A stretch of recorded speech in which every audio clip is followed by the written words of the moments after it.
Bueno, bienvenidos a todos, a todas quienes estén acá haciéndose presentes para escuchar esta conversación que vamos a tener con mi amigo Iñaki.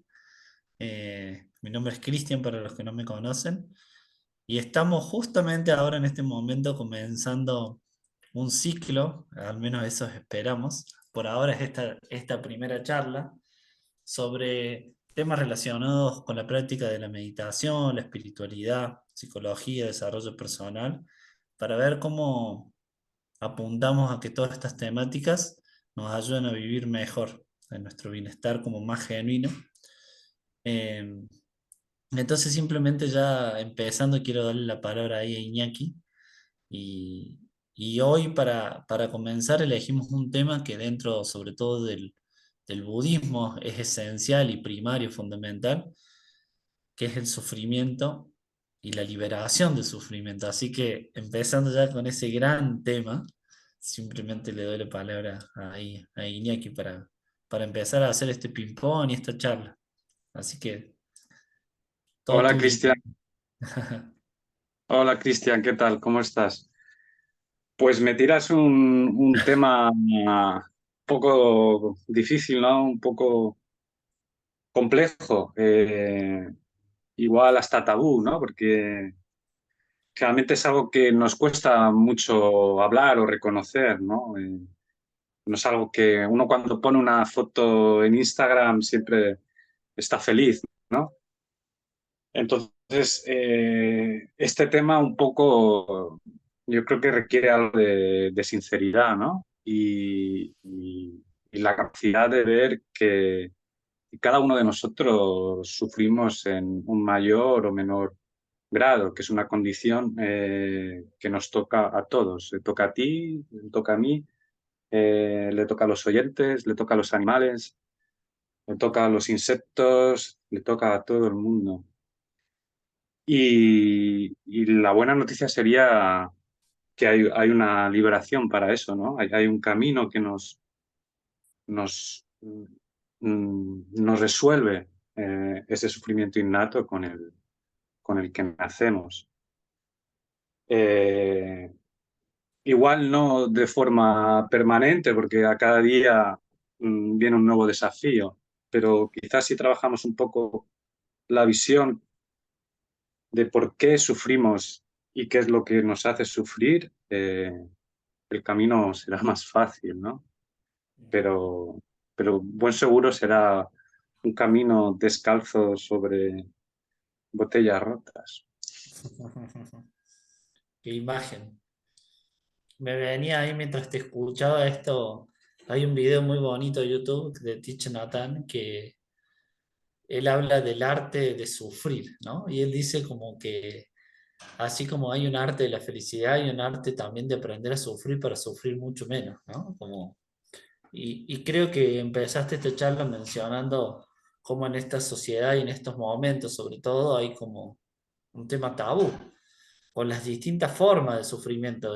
También se me viene esto de que están los sufrimientos que son más, como en mayor escala, ya sea por la cantidad de gente o por la intensidad que tiene una persona, como puede ser la muerte de un ser querido, la enfermedad de un ser querido, o, o dolores así que se presentan a veces en la vida con mucha intensidad, o también los grandes problemas de la humanidad que hoy enfrentamos ahí, y no solo de la humanidad, a nivel global, el cambio climático, las guerras que está habiendo, ¿no?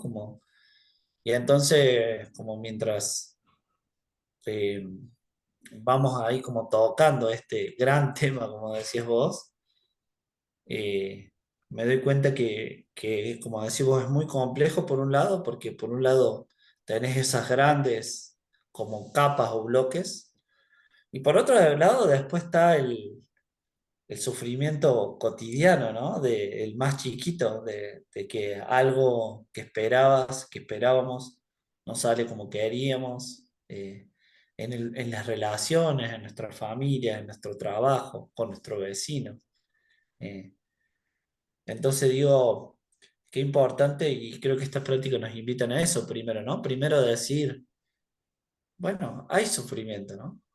Como, ¿no?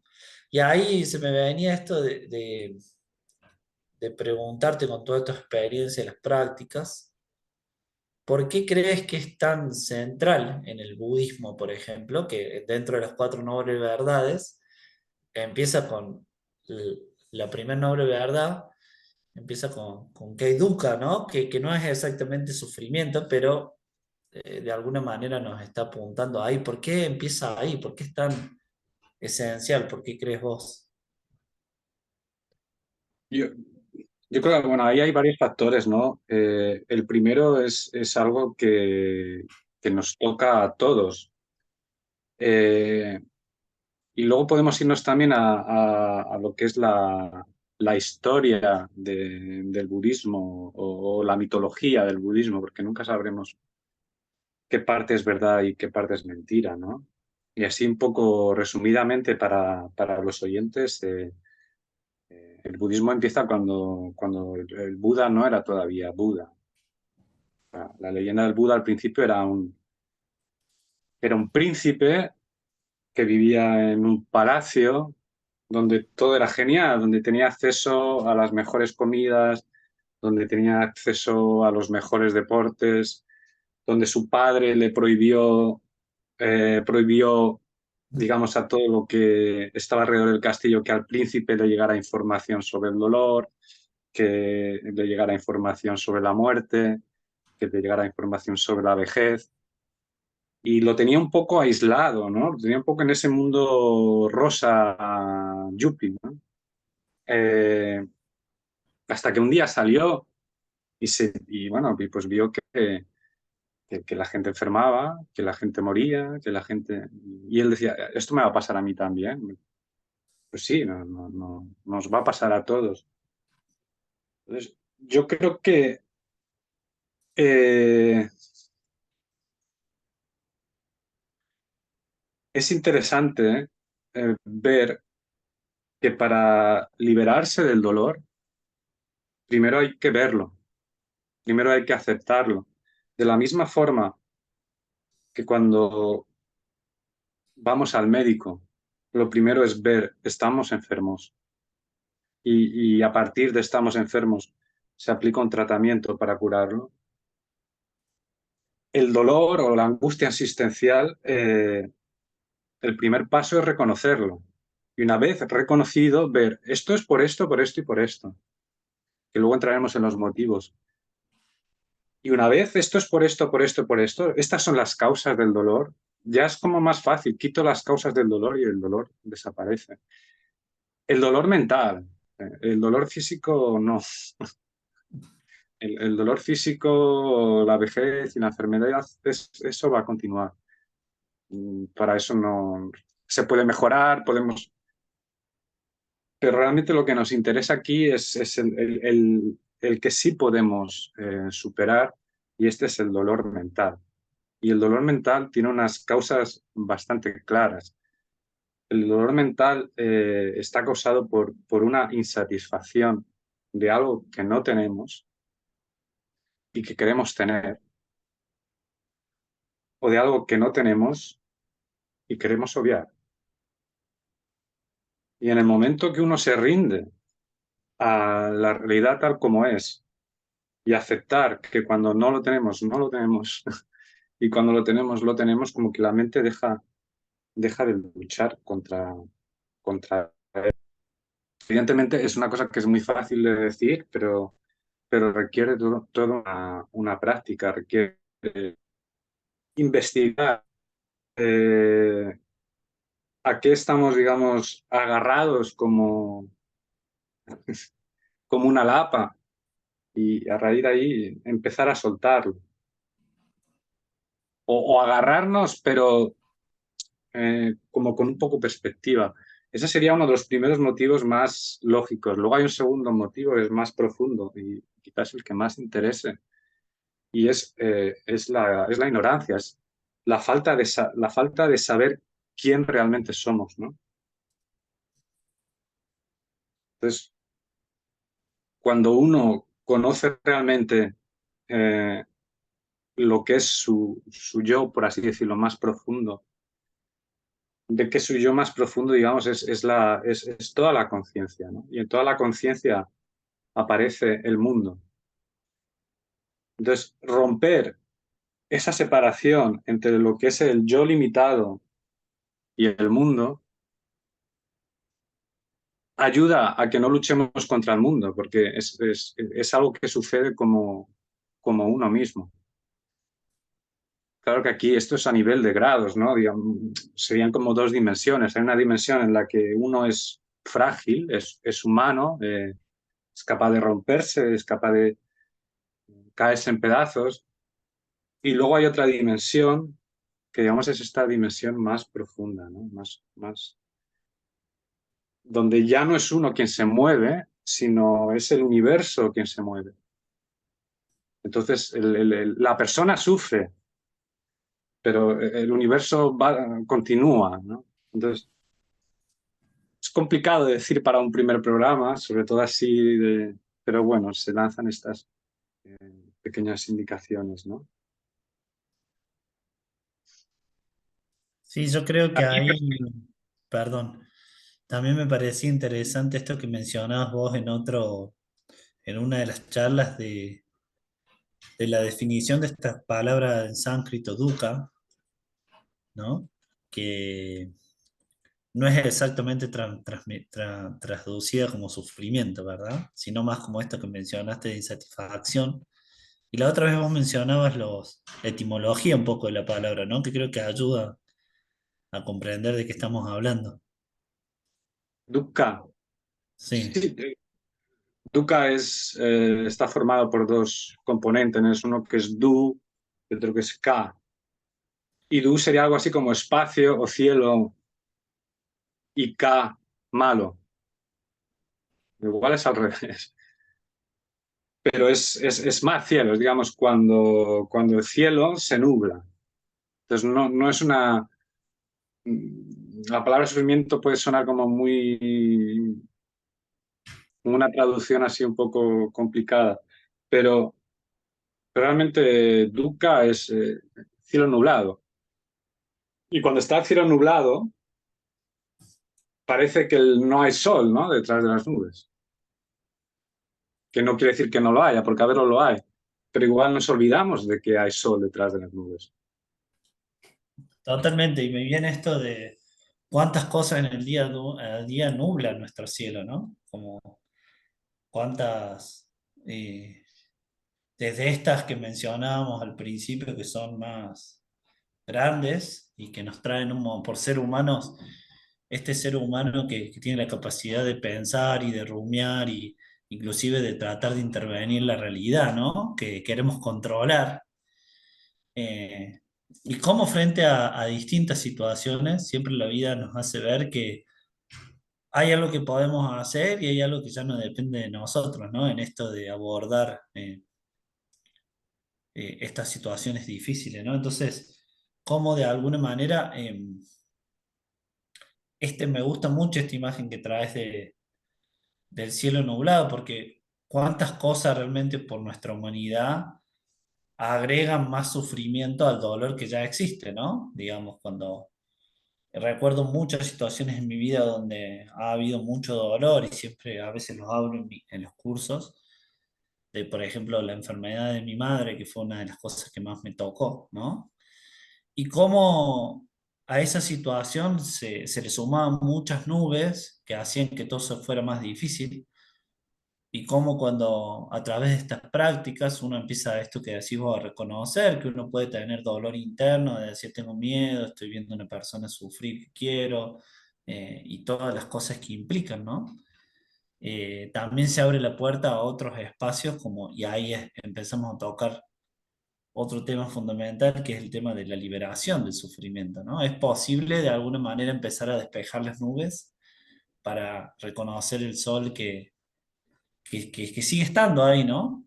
Por ejemplo, en la enfermedad de mi madre, una cosa evidente era que yo podía estar ahí con ella acompañando, y ese era un sol bellísimo, hermoso, que estaba ahí y que muchas veces en la necesidad de luchar contra una enfermedad y una muerte hacía todo más difícil.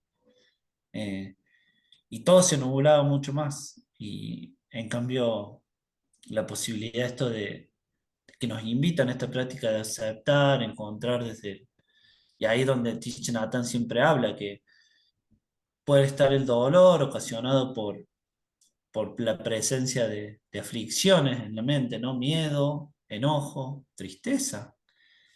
Y muchas veces está esto y él lo explica como que cuando aparece la compasión y mindfulness y la aceptación y la capacidad de encontrar eso es como abrazar a un niño que está llorando, ¿no? Y que la madre lo toma en sus brazos y empieza a encontrarse con ese dolor, ¿no? Qué bonita imagen esta de encontrarnos con el dolor de la vida, ¿no? Pero sin seguir agregando capas de dolor, sino un abrazo y empezar a ver cómo eso cambia, ¿no? Mucho lo que se está viviendo, esta respuesta, esto que a veces que dice que no es tanto lo que sucede, sino cómo nos relacionamos con eso que sucede. Entonces ahí creo que se abre esa pregunta también, yendo y viniendo de no solamente está el sufrimiento y este cielo nublado, sino también esa posibilidad de trascenderlo, liberarnos o la palabra que queramos usar, ¿no? Sí. Eh, si hay liberación del sufrimiento, que sí que hay liberación del sufrimiento. A mí me viene una frase que aparece en el Visuddhimagga que dice algo así como, el sufrimiento existe, pero nadie sufre. Qué bonito. Entonces, en esto que estabas hablando, acerca de cuando en nuestra vida ha aparecido estos momentos de duelo, o ya no de duelo, simplemente una sensación de estar incompleto. Hay una pregunta interesante ahí, es ¿quién? ¿Quién está incompleto?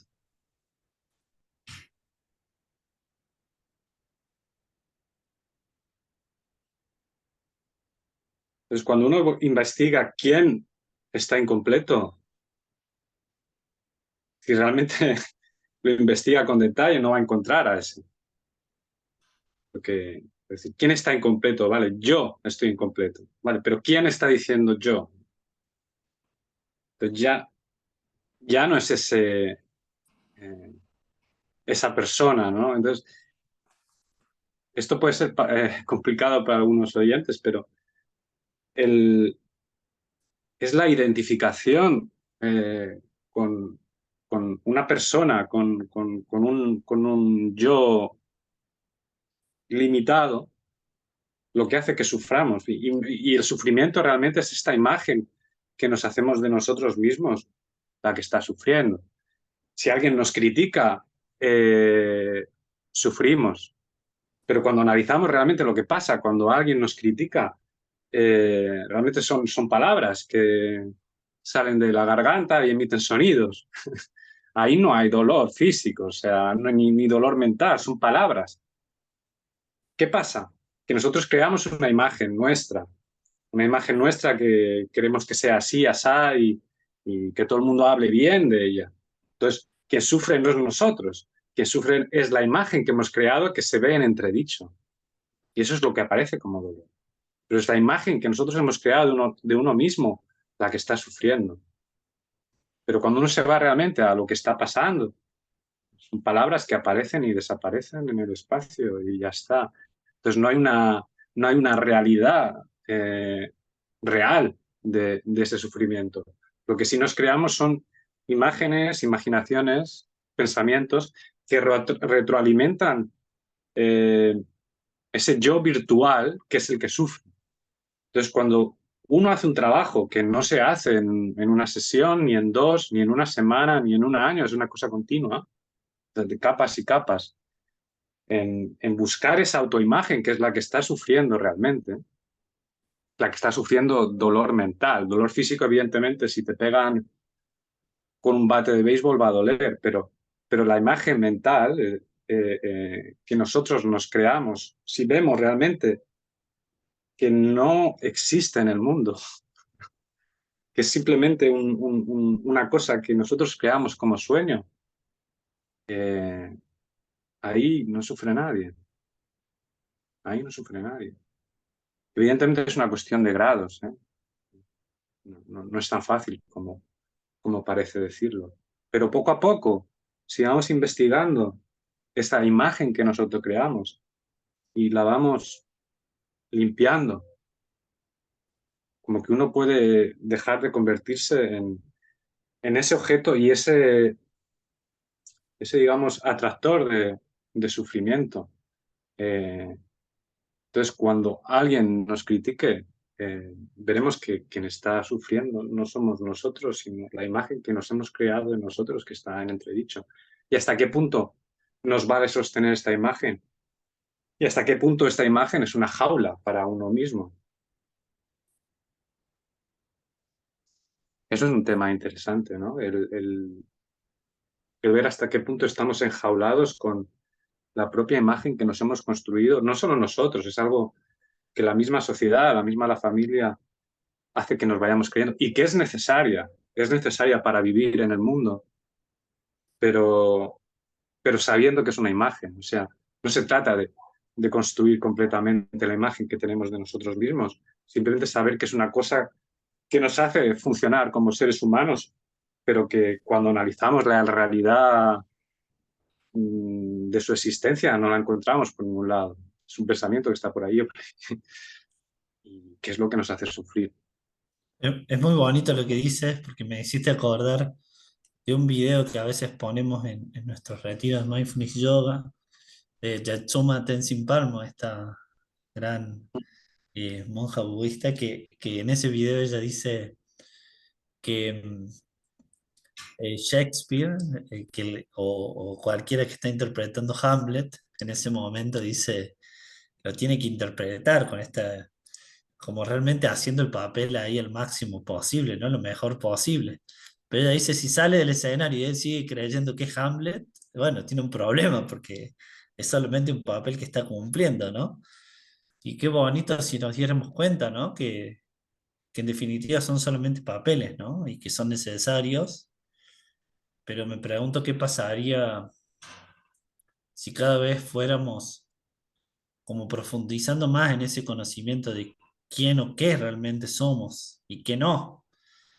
Y ahí sé que vos también tenés mucha experiencia en las prácticas, tanto en todo lo que estás haciendo del budismo Zen, como tu experiencia de monje muchos años en Myanmar. Y te pregunto, según tu experiencia también, ¿cuáles sentís que de esas prácticas pueden ser más liberadoras en esto de liberar el sufrimiento? Eh, para, para las personas, si querés, llevándolo un poco a nuestra occidentalidad, eh, a nuestro estilo de vida frenético y moderno, según tu punto de vista, ¿cuáles son las prácticas, o según tu propia experiencia personal, cuáles son las prácticas que ayudan más en este correr los velos de la ignorancia, ¿no? De ese cielo también nublado y empezar a abrir espacio a ese sol que somos, digamos, ¿no? Habría varias.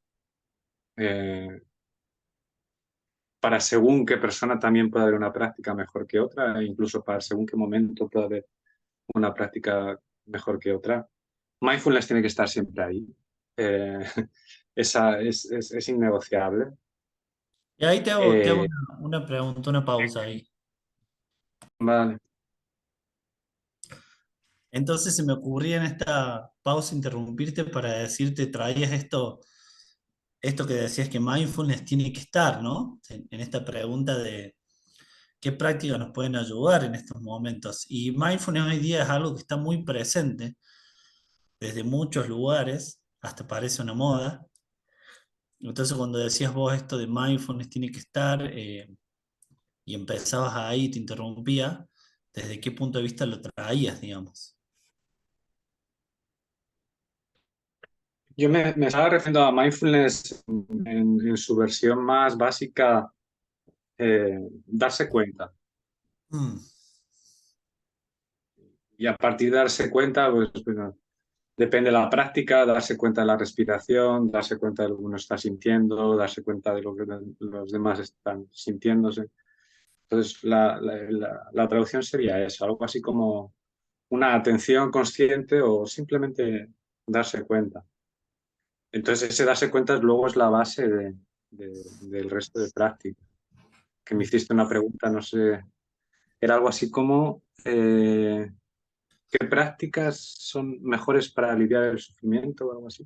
Sí, estábamos hablando de esto de que veníamos hablando de esto de Hamlet, ¿no? Del personaje que sufre, y vos venías trayendo esto de quién sufre, Ah, y ok. entonces hablábamos de que, bueno, que vos tenés mucha experiencia ahí tanto en el budismo Zen como en el budismo más Theravada.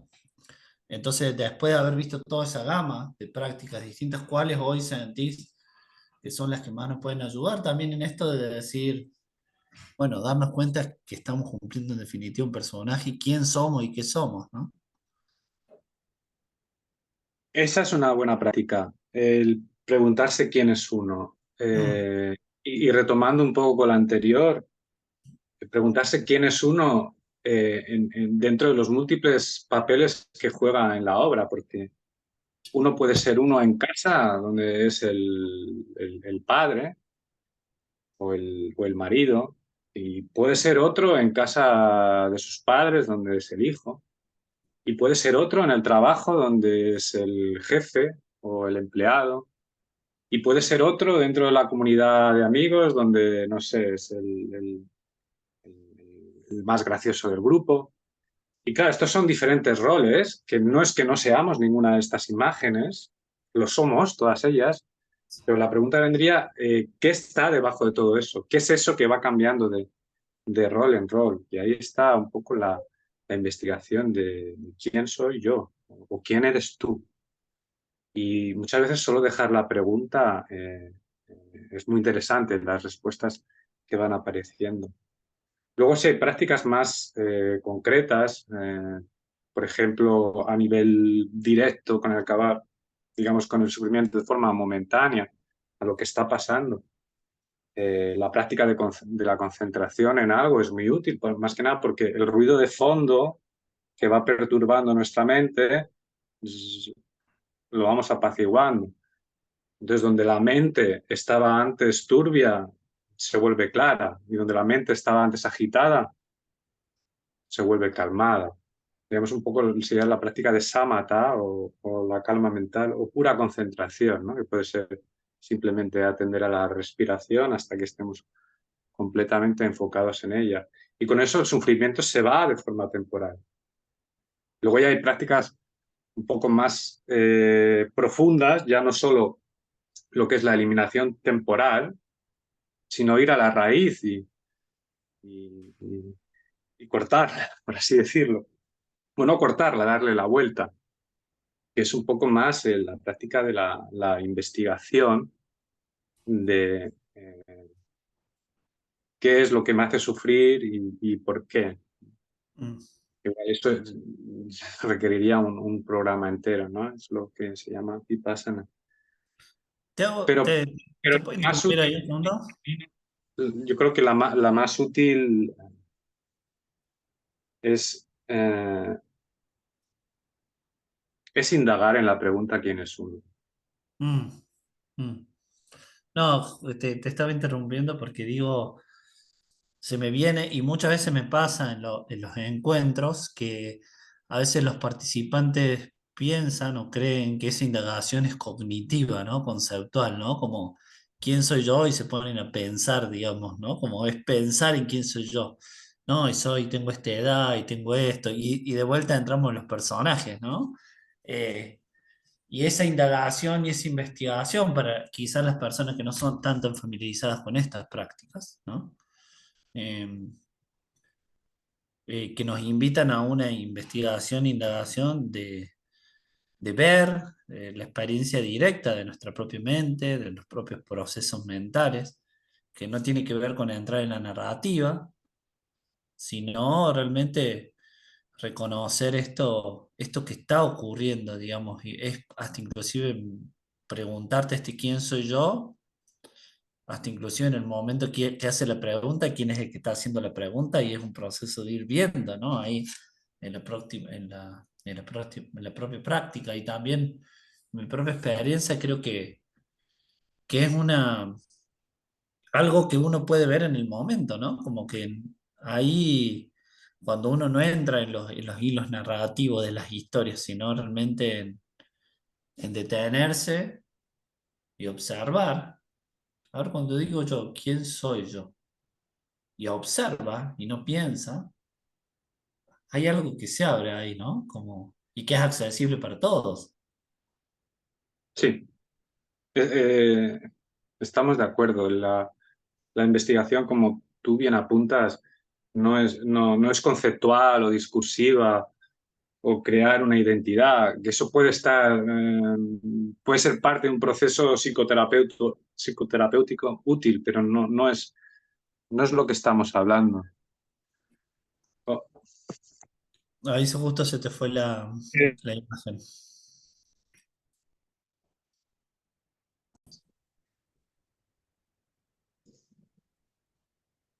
bueno, parece que se cortó la batería, así que también se va la luz. Hemos tenido que salir fuera.